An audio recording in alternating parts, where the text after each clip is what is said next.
Até porque eu, sendo filho caçula, na época minha mãe ficou muito doente e meu pai não tinha como tirá-la de casa, porque se era transportada uma padiola na época, uma pessoa ficava doente, um lençol amarrado numa vara e 2 pessoas carregando a trilha. Então, veio o médico, examinou minha mãe e disse, olha, essa mulher não vai sobreviver. Ela só tem uma opção, tem que sacrificar a criança para salvar a mãe. Se não sacrificar a criança, ela está em agonia de morte. A mãe muito doente, não vai conseguir dar à luz. E se não tirar a criança, a mãe morre junto com a criança. E a minha mãe, que já era cristã nesse tempo, tomou outra decisão e disse, não, eu não desisto desse filho. Eu estou pronta a morrer com ele, a morrer por ele, mas eu não abro mão da vida dele. E ela fez um voto para Deus ali. Minha mãe era uma mulher analfabeta, não sabia ler até então. Mas conhecia Deus e era sábia. E ela disse, eu vou fazer um voto para Deus.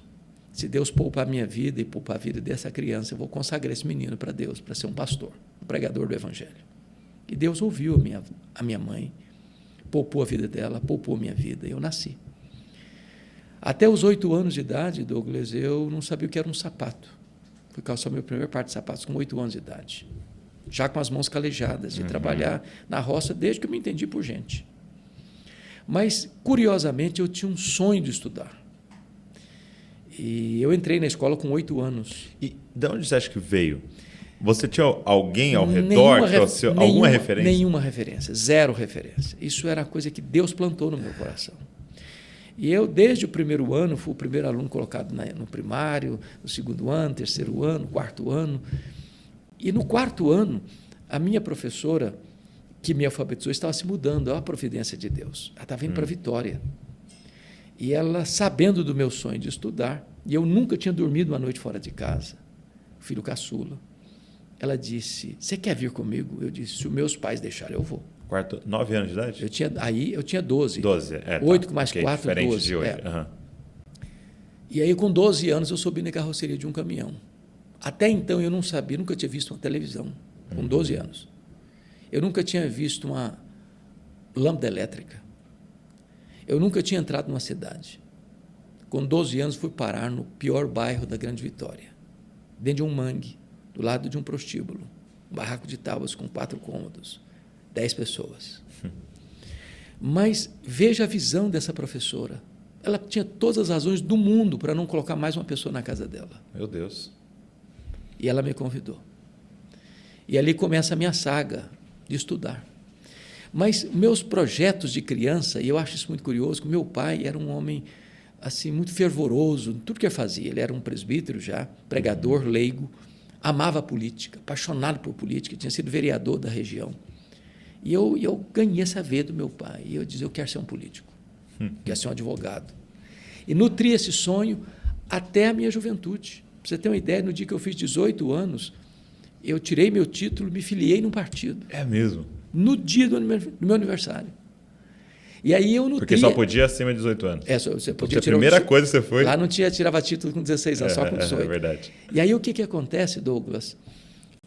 Um dia eu conversava com um líder religioso, um presbítero muito querido, e eu contei para ele meu sonho. Falei, rapaz, meu sonho é ser um advogado, meu sonho é ser um político, mas quando eu realizar meu sonho, eu quero fazer um seminário.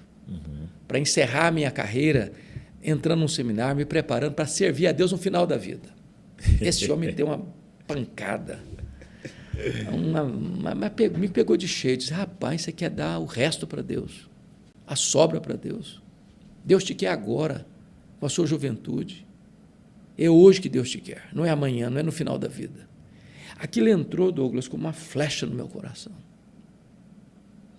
E eu saí dali 100% convencido que Deus estava me chamando naquele momento para o ministério. A minha mãe nunca tinha me contado o projeto dela com Deus. Nunca? Nunca. Olha que coisa interessante. Minha mãe era analfabeta, mas olha a sabedoria que Deus deu para ela. Ela pensou assim, se eu contar isso para o meu filho, ele vai ser sugestionado. Posso direcionar ele. Com a mão humana. O mesmo Deus que me poupou e poupou a vida dele é poderoso para chamá-lo na hora oportuna. E que sabedoria, porque você falando, eu quero ser isso, eu quero ser aquilo, que não estava relacionado àquela o voto que ela fez, né? Ela guardou em silêncio. Então, quando eu fui falar para ela, falou, meu filho, por isso eu orava, antes de você nascer. E louvado seja Deus, eu tive muitas lutas na vida, mas eu nunca tive um dia de dúvida sobre o meu chamado. O meu chamado. E eu jamais podia imaginar do que Deus fizesse comigo o que já fez até hoje. Eu queria ser pastor. E o meu referencial de pastor na época, Douglas, era de um pastor itinerante, que era pastor de 4, 5 igrejas, que tinha 2 camisas, uma remendada. Era aquilo que enchia o meu coração. Então, quando eu vejo o que Deus fez na minha vida, hoje eu só posso atribuir ao milagre da graça. Sim. Só isso. Ao Senhor escolhendo, capacitando, enviando. E alargando os horizontes. Porque é lindo, né? E sempre eu tenho essa oportunidade de estar de frente com muitas pessoas aqui e ver essas pessoas no caminho, né? Muitas vezes anônimas, essas pessoas que pegam uma professora, né? Que mudou o destino de um homem, né? A mão da providência de Deus. Depois você vê esse presbítero te parando, né? E apesar que talvez teríamos Hernandes Dias Lopes presidente, mas tudo bem. Muito bom, muito bom. E eu amo política até hoje, eu acompanho a vida política até hoje, mas também era um amor pela oratória, não era? Eu gostava. Deixa eu lhe dizer uma coisa muito curiosa. Um dia eu era adolescente, depois que tive uma experiência de conversão na adolescência, porque fui criado na igreja, mas minha conversão aconteceu na adolescência. Eu tive a petulância de pedir para os presbíteros da igreja para pregar. Eu nunca tinha falado em público, mas um fogo queimando dentro de mim. Eu falei, vocês têm coragem de deixar eu pregar na igreja? Eles se reuniram lá e abriram uma sessão. E eu preguei o meu primeiro sermão. Em seguida, já tinha um culto numa casa, um aniversário, muita gente. Me convidaram, eu tentei dar uma desculpa, mas querendo ir, mas com medo de ir. O que é que eu fiz? Morando na roça. Eu ia lá para o pasto e pregava lá, sozinho, no meio do pasto. Como se estivesse ensaiando o meu sermão. E a partir dali, Deus nunca mais me permitiu parar. Nunca mais. A agenda ali já começou É uma coisa apaixonante. Apaixonante. Qual foi o tema do primeiro sermão? Primeiro sermão eu preguei sobre João 10:10. O ladrão veio para roubar, matar e destruir.